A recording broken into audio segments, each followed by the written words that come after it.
Good morning everyone, respected principal, sir, teachers and my dear friends. My name is Hamza Firoz. My father's name is Mohammad Firoz. I am a student and 9 years old. I live at a Barford Bay. I study in Jamia Hafizatul Kubra Radiallahu Ta'ala Anha. Today my speech, the Holy Kaaba. The picture of Holy Kaaba is before you.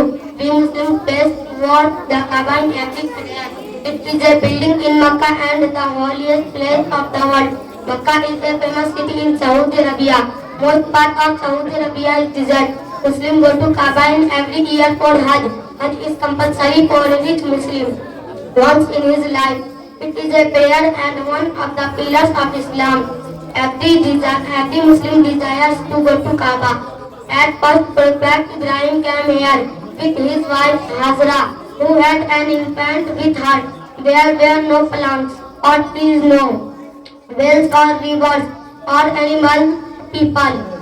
There were only stones and rocks.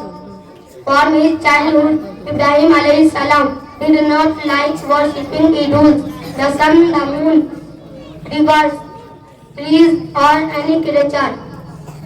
His father Azar used to make light. Assalamu alaikum wa rahmatullahi wa barakatuh.